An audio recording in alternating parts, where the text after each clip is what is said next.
नमस्कार दोस्तों, easy education for exam 2 channel से मैं अभिषेक शुक्ला आपका स्वागत करता हूं। दोस्तों, आज के इस वीडियो में हम लोग हिंदी साहित्य का इतिहास का जो दूसरा काल है भक्ति काल उसको पढ़ेंगे। इसका पहला काल जो आदि काल है उसको हमने पिछली वीडियो में पढ़ा दिया है।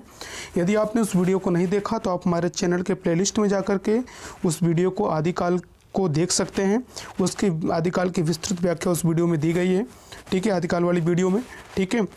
और यहाँ पर हम लोग भक्ति काल के बारे में चर्चा करेंगे। यह वीडियो टीजीटी स्पेशल है, उसके साथ ही जो लोग हिंदी साहित्य का इतिहास पढ़ना चाहते हैं उनके लिए भी स्पेशल है। तो वीडियो अच्छी लगी तो लाइक करें, अपने दोस्तों में शेयर करें और चैनल पर नए हैं तो चैनल को सब्सक्राइब करना ना भूलें। साथ ही आप हमारे इस वीडियो की PDF पाने के लिए हमारे टेलीग्राम चैनल से जुड़ सकते हैं, जहाँ पर बहुत सारे स्टडी मटेरियल और PDF आपको फ्री में दिए जाते हैं, ठीक है। तो आइए हम अपनी वीडियो शुरू करते हैं। देखिए, भक्ति काल, यह भक्ति काल हिंदी साहित्य में 4 काल हैं: आदि काल, भक्ति काल, रीति काल, आधुनिक काल। तो ये दूसरा काल है भक्ति काल, जिसको हम लोग यहाँ पढ़ रहे हैं, ठीक है। तो आइए हम अपनी वीडियो शुरू करते हैं। भक्ति काल, इसको देखिए स्वर्ण काल एवं पूर्व मध्यकाल के नाम से भी जाना जाता है। इसका जो समय है विक्रमी संवत 1375 से 1700 ईस्वी तक है। अब भक्ति काल को और डीप में अगर आप जाएंगे तो इसको 2 भागों में बांटा गया है, सगुण भक्ति शाखा और निर्गुण भक्ति शाखा। सगुण भक्ति शाखा में देखिए, सगुण भक्ति शाखा में क्या होता है कि सगुण अवतारों यानी जो ईश्वर के अवतार हुए, ईश्वर ने जो लीलाएं की, उनके गुण, सगुण यानी गुण के साथ उनके गुणों का पूरा उसमें वर्णन है ना। तो सगुण भक्ति शाखा यानी कि जो लोग ऐसे कवि जो ईश्वर को मानते हैं कि ईश्वर हैं, तो सगुण भक्ति शाखा के अंतर्गत आते हैं।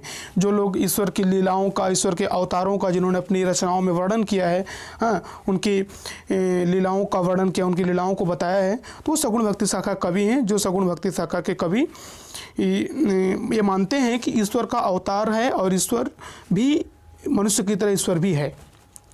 उसके बाद निर्गुण भक्ति शाखा, निर्गुण भक्ति शाखा जो कवि ये मानते हैं कि निर्गुण यानी जिसमें कोई गुण नहीं है, निर मतलब नहीं, गुण मतलब गुण, निर्गुण जहाँ पे जो बिना गुण के, जिसका कोई रूप नहीं, जिसका कोई आकार नहीं, जिसका कोई रंग नहीं, ईश्वर है लेकिन उसका कोई रूप, आकार, कोई रंग नहीं है, ईश्वर जो है वो निराकार है, तो निराकार ब्रह्म की उपासना करते हैं निर्गुण भक्ति शाखा के जो कवि हैं। तो इस तरीके से सगुण और निर्गुण 2 भागों में इसको बांटा गया, सगुण भक्ति शाखा, निर्गुण भक्ति शाखा। सगुण भक्ति शाखा को राम भक्ति शाखा और कृष्ण भक्ति शाखा भी कहा जाता है। निर्गुण भक्ति शाखा के अंतर्गत संत कबीर, इसको ज्ञानाश्रय शाखा कहा जाता है, ज्ञानाश्रय शाखा और प्रेमाश्रय शाखा, ठीक है। और इसके अंतर्गत जो कवि आते हैं संत कबीर, नानक, रैदास, ये लोग भी आते हैं, ये लोग आते हैं, ठीक है। अब हम इनको देखते हैं अलग अलग, सगुण भक्ति शाखा और निर्गुण भक्ति शाखा। सगुण भक्ति शाखा में देखिए राम भक्ति शाखा यानी तुलसीदास और कृष्ण भक्ति शाखा, ठीक है। सगुण भक्ति शाखा में राम भक्ति शाखा के जो कवि हैं वो तुलसीदास हैं। कृष्ण भक्ति शाखा के जो कवि हैं सूरदास, रसखान, मीरा, बिहारी आदि अनेक बहुत सारे हैं, ठीक है। उसके बाद निर्गुण भक्ति शाखा, निर्गुण भक्ति शाखा देखिए को 2 भागों में बांटा गया है यहाँ पर, संत काव्य धारा और सूफी काव्य धारा। संत काव्य धारा के अंतर्गत संत काव्य धारा को ज्ञानाश्रय शाखा भी कहते हैं और सूफी काव्य धारा को प्रेमाश्रय शाखा कहते हैं। संत काव्य धारा के जो कवि हैं नानक हैं, रैदास हैं, कबीर हैं, ठीक है। और सूफी काव्य धारा के जो कवि हैं वो है मलिक मोहम्मद जैसी, ठीक है, यानी प्रेमाश्रयी शाखा। सूफी काव्य धारा, प्रेमाश्रय शाखा, इसके जो कवि हैं मलिक मोहम्मद जैसी। अब हम इनको 1 बाय 1 करके इनके कवियों को देखते हैं जो कि परीक्षा में अक्सर पूछ लिया जाता है, ठीक है। इनकी कवियों के नाम और उनकी रचनाएं। तो कवियों के नाम, भक्ति काल के निम्नलिखित कवि हैं तुलसीदास, मीरा, रहीम, सूर, कबीर, रसखान आदि।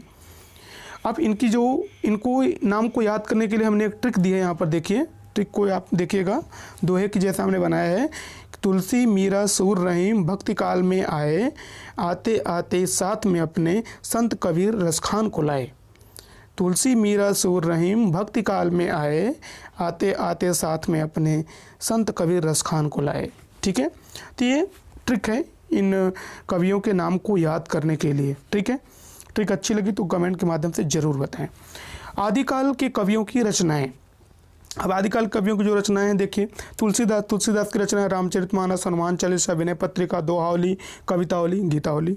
मीरा की रचना है नरसिंह जी का मायरा, गीत गोविंद का टीका, राग गोविंद, राग सोरठा का पद, ये मीरा की रचना है। सूरदास की सूर सागर, सूर सारावली, सूर पचीसी, साहित्यिक लहरी, गोवर्धन लीला, भ्रमर गीत, नाग लीला, पद संग्रह, सुर संग्रह, ये सूरदास की रचनाएं हैं। उसके बाद देखिए कबीरदास की रचनाएं। कबीर को एक सबसे महत्वपूर्ण बात यहाँ पर मैं आपको बताता हूँ, कबीर को वाणी का डिटेक्टर भी कहा जाता है। इनकी भाषा जो है वो पंचमेल खिचड़ी है या सादुक्कणी भी बोला जाता है इसको। इनकी जो रचना है बीजक एक ही रचना है, उसी के अंतर्गत साकी, सवत, रामायणी तीनों आते हैं। ठीक है। उसके बाद रसखान की रचनाएं देखिए।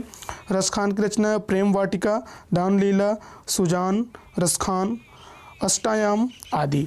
उसके बाद देखिए रहीम की जो रचना है, रहीम दोहावली, वरवय, मदनाष्टक, राग पंचाध्यायी, नगर शोभा आदि।